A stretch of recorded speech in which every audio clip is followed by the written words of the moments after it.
Good morning all of you. आज हम human resource planning और कंपोजिशन मैनेजमेंट की 41 ई लेक्चर की क्लास ले रहे हैं, जो कि रिलेटेड है इंसेंटिव से।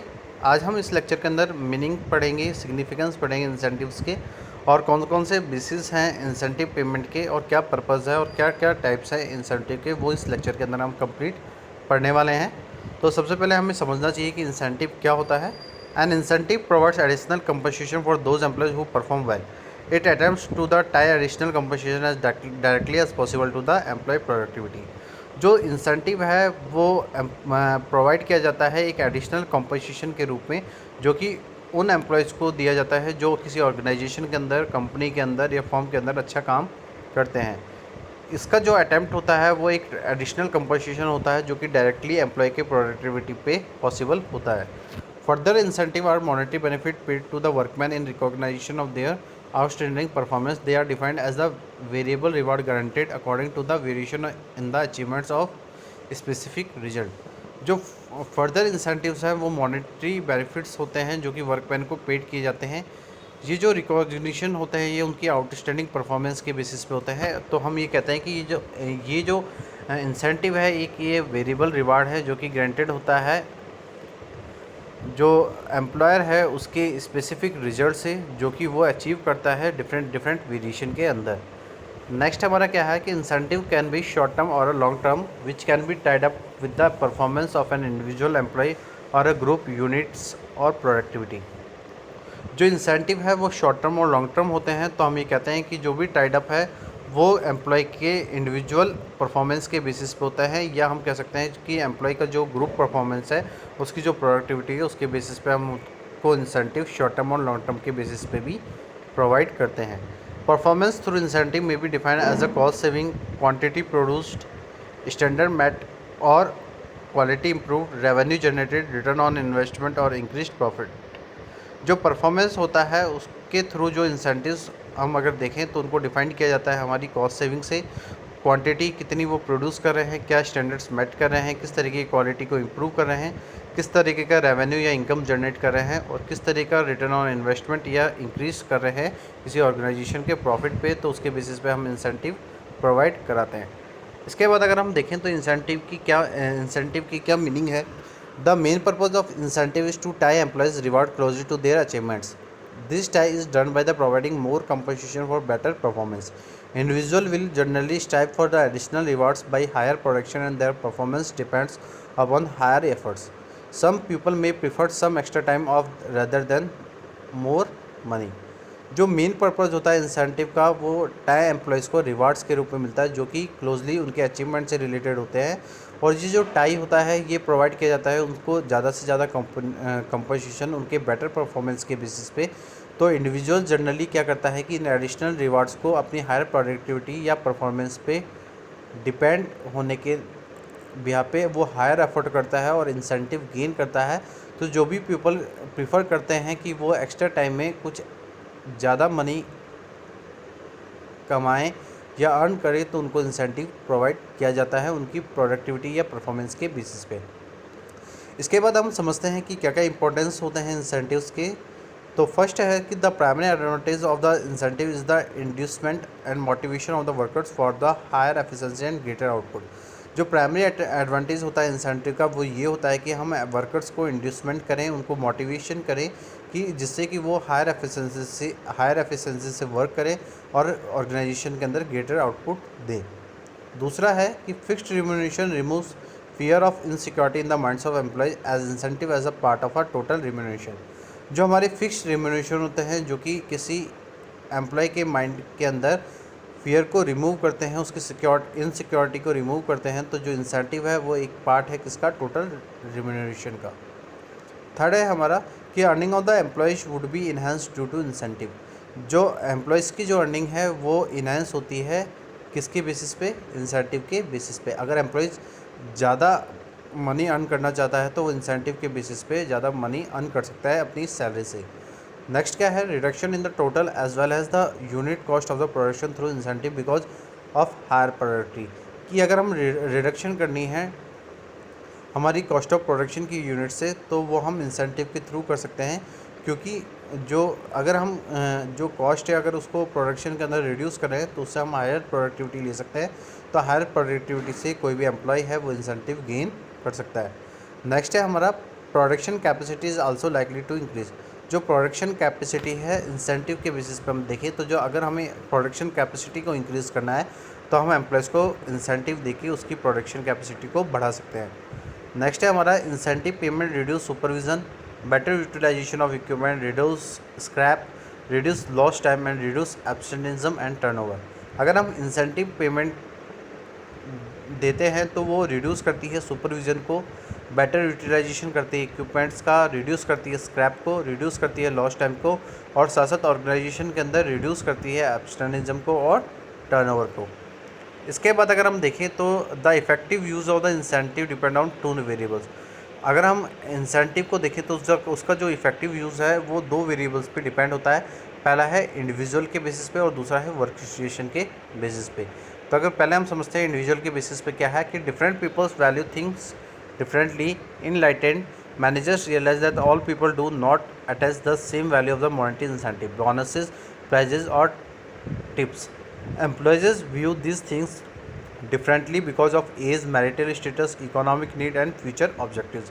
अगर हम देखते हैं कि ऑर्गेनाइजेशन के अंदर डिफरेंट पीपल्स की वैल्यू होती है उनकी डिफरेंट थिंकिंग्स के बेसिस पे, तो जो भी मैनेजर्स होते हैं वो ये रियलाइज़ करते हैं कि जो भी पीपल्स है, हर एक पीपल है जो वो अटैच नहीं होते हैं सेम वैल्यू से जो कि मॉनेटरी इंसेंटिव से या बोनस से या प्राइस से या टिप से रिलेटेड होते हैं। तो एम्प्लॉइज़ क्या करता है कि इन चीज़ों को देखता है और वो उन थिंग्स पे डिफरेंटली सोचता है कि उसको किस तरीके का इंसेंटिव दिया जाए। तो वो जो एम्प्लॉइज़ की व्यू होती है डिफरेंट थिंग्स पे, तो वो इसलिए होती है क्योंकि जो एज है, जो मैरिटल स्टेटस है, जो भी इकोनॉमिक नीड है या फ्यूचर ऑब्जेक्टिव है वो उस पर डिपेंड होते हैं। नेक्स्ट है हमारा work situation. This is made up of 4 elements. अगर हम देखें कि जो वर्क सिचुएशन है वो 4 एलिमेंट्स पे बेस होती है। तो पहला है technology, the operation of a machine और work system which can establish a range of incentive. अगर हम देखें तो जो इम्पॉर्टेंट एलिमेंट्स है हमारी वर्क सिचुएशन के, वो उसमें पहला जो पॉइंट था वो टेक्नोलॉजी से रिलेटेड था। तो जो भी ऑपरेशंस होते हैं मशीन से या वर्क सिस्टम से, उनको इस्टेब्लिश किया जाता है कि हम इंसेंटिव की रेंज को इंक्रीज़ करें। नेक्स्ट है हमारा satisfying job assignments. A worker's job may incorporate a number of activities that he finds satisfying. Incentives may take the form of earned time off, greater flexibility in hours worked, extended vacation time, and other privileges that an individual values।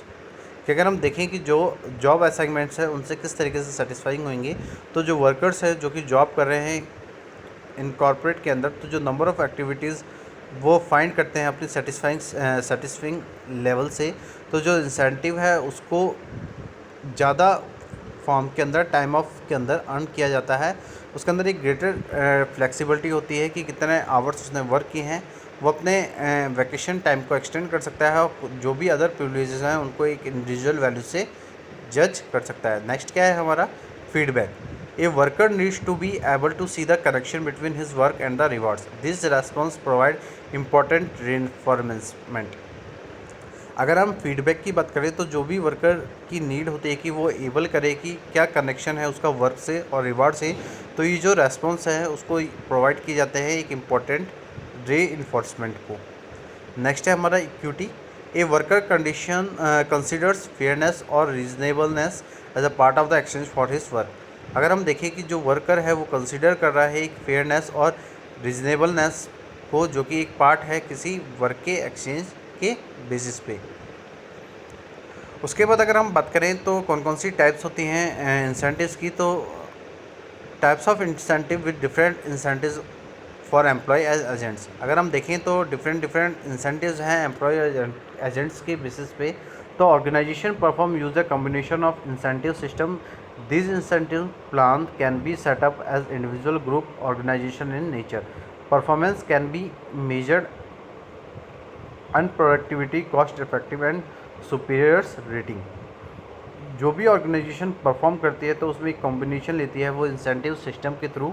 तो जो भी incentive plan हम setup करते हैं वो individual, group और organisational के nature के बेसिस पे सेट करते हैं। और जो भी परफॉर्मेंस हम यहाँ पे मेजर करते हैं वो उसके अर्न प्रोडक्टिविटी या कॉस्ट इफेक्टिव या सुपीरियर रेटिंग से होती है। तो जो इंडिविजुअल इंसेंटिव है उसको हम समझते हैं। तो पहला जो हमारा टाइप है इंसेंटिव का वो है इंडिविजुअल इंसेंटिव। तो इंडिविजुअल इंसेंटिव सिस्टम में हैव टू बी टेलर्ड और to individual desires for enhanced salary plus commission basis only commission of workers wants additional time up instead of additional take home pay and individual incentive system may also be used as a means of measuring individual capabilities and initiatives। अगर हम देखें कि जो individual incentive system है वो tailored किया जाता है उन इंडिविजुअल की डिज़ायर से जो कि उसकी instant salary plus commission basis पे होती है, और जो भी कमीशन होता है और जो भी वर्कर है जो वो एडिशनल टाइम अप लेता है तो उसके इंस्टेड पे उसको एडिशनल टेक होम पे दिया जाता है। तो जो इंडिविजुअल इंसेंटिव सिस्टम है उनका यूज़ किया जाता है जब हम उसकी इंडिविजुअल कैपेबिलिटीज़ को मेज़र करते हैं और उसके इनिशिएटिव्स को मेज़र करते हैं। सेकंड जो इंसेंटिव है वो है पीस रेट सिस्टम।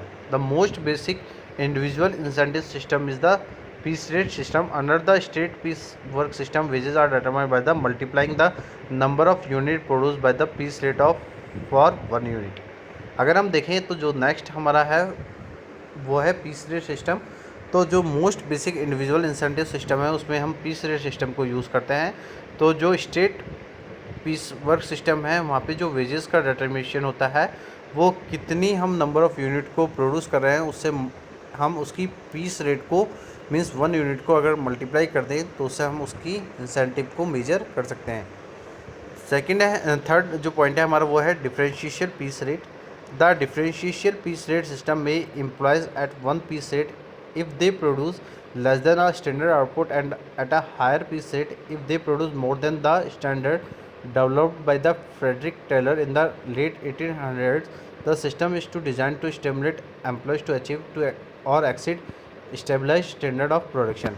अगर हम डिफरेंशियल पीस रेट सिस्टम को देखें तो जो पे हम करते हैं एम्प्लॉयज़ को 1 पीस रेट के बेसिस पे, तो जो भी प्रोड्यूस करते हैं हम लोग स्टैंडर्ड आउटपुट से कम और जो भी हायर पीस रेट है उससे अगर हम देखें तो जो प्रोड्यूस करते हैं हम स्टैंडर्ड से ज़्यादा। तो ये जो पीस रेट सिस्टम है ये डेवलप किया गया था फ्रेडरिक टेलर ने 1800 के टाइम पे।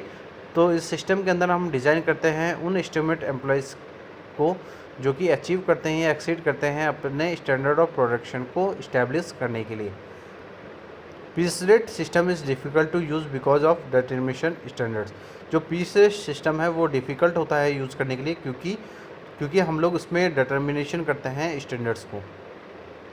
उसके बाद अगर हम देखें तो इंसेंटिव्स फॉर एम्प्लॉयज़ क्या क्या हैं, तो the following are the different incentives for the employees which are company can use. ये कुछ डिफरेंट इंसेंटिव्स है जो कि एम्प्लॉयज़ को दिए जाते हैं जो कि एक कंपनी यूज़ करती है। तो पहला है हमारा financial incentives. The various financial incentives are pay and allowances, productivity linked wage incentive, bonus, copartnership and stock option, retirement benefits, prerequisites. अगर हम फाइनेंशियल इंसेंटिव की बात करें तो फाइनेंशियल इंसेंटिव्स के अंदर पे और अलाउंसेस यूज़ किए जाते हैं, productivity link wage incentive use किए जाते हैं, बोनस इंक्लूड किए जाते हैं, को पार्टनरशिप या स्टॉक ऑप्शन इंक्लूड किए जाते हैं, रिटायरमेंट बेनिफिट्स और प्री रिक्विजिट्स ये फाइनेंशियल इंसेंटिव का पार्ट है। अगर हम नॉन फाइनेंशियल इंसेंटिव की बात करें तो जो नॉन फाइनेंशियल इंसेंटिव्स हैं उसके अंदर employee recognition programs, employee empowerment, job security, status, employee participation and organization climate हैं। तो अगर हम नॉन फाइनेंशियल इंसेंटिव्स को देखें तो जो एम्प्लॉय का रिकॉग्निशन प्रोग्राम है या एम्प्लॉय का एम्पावरमेंट है, जॉब सिक्योरिटी है, स्टेटस है, एम्प्लॉय पार्टिसिपेशन है, ऑर्गेनाइजेशनल क्लाइमेट है, तो ये सारे जो नॉन फाइनेंशियल इंसेंटिव है ये उसके पार्ट है जो कि नॉन फाइनेंशियल इंसेंटिव के अंदर इंक्लूड किए जाते हैं। अगर इसके बाद हम देखें तो जो इंसेंटिव एजेंट्स को दिए जाते हैं तो the following are the different incentive for the agents which the company can use. अगर हम देखें जो कंपनी यूज़ करती हैं अपने एजेंट्स को इंसेंटिव देने के लिए तो उसमें भी हम देखते हैं कि 2 तरीके के इंसेंटिव्स होते हैं। फाइनेंशियल इंसेंटिव, अगर फाइनेंशियल इंसेंटिव्स की बात करें जो कि एजेंट को दिया जाता है वो कमीशन और प्रॉफिट शेयरिंग के बेसिस पे दिए जाते हैं। और दूसरा अगर हम नॉन फाइनेंशियल इंसेंटिव की बात करें तो जो रिकॉग्निशन प्रोग्राम है जैसे कि certificate of merit, organizational climate, job enrichment और करियर एडवांसमेंट अपॉर्चुनिटी, ये सारे जो इंसेंटिव्स है ये नॉन फाइनेंशियल इंसेंटिव्स है जो किसी एजेंट को दिए जाते हैं जो कि कंपनी यूज़ करती है। अगर हम देखें तो इसके बाद जो नेक्स्ट हमारा पॉइंट है वो क्या है कि benefits drive by the company from the above steps are, और जो कंपनी है वो कुछ और स्टेप्स है जिनको एक बेनिफिट के रूप में प्रोवाइड करती है। तो उसके अंदर है loyalty and dedication of agents, और दूसरा है increase business due to enhance motivation level. तो अगर हम देखें कि जो कंपनी है जो ड्राइव करती है कुछ स्टेप्स को बेनिफिट के रूप में, तो उसके अंदर पहला जो पॉइंट है कि जो एजेंट्स हैं उनकी लॉयल्टी और उसके डेडिकेशन के बेसिस पे, और दूसरा है कि अगर हमारा बिज़नेस है वो इंक्रीज़ हो रहा है तो जो मोटिवेशन लेवल है उसको भी इन्हेंस करना होता है, जो कि हम इंसेंटिव्स के बेसिस पे जो एम्प्लॉयज़ का मोटिवेशन लेवल है उसको इन्हेंस कर सकते हैं। तो आज के लेक्चर के अंदर हम लोगों ने इंसेंटिव के बारे में पढ़ा, वहाँ पे इंसेंटिव क्या है, कौन कौन से टाइप्स है इंसेंटिव के, एम्प्लॉयज़ के लिए कौन से इंसेंटिव दिए जाते हैं, एजेंट्स के लिए कंपनी कौन से इंसेंटिव्स यूज़ करती है, क्या क्या फ़ीचर्स है इंसेंटिव्स के, तो वो हमने इस लेक्चर के अंदर कंप्लीट पढ़ लिया है। आज के लिए इतना ही। Thank you so much and have a nice day.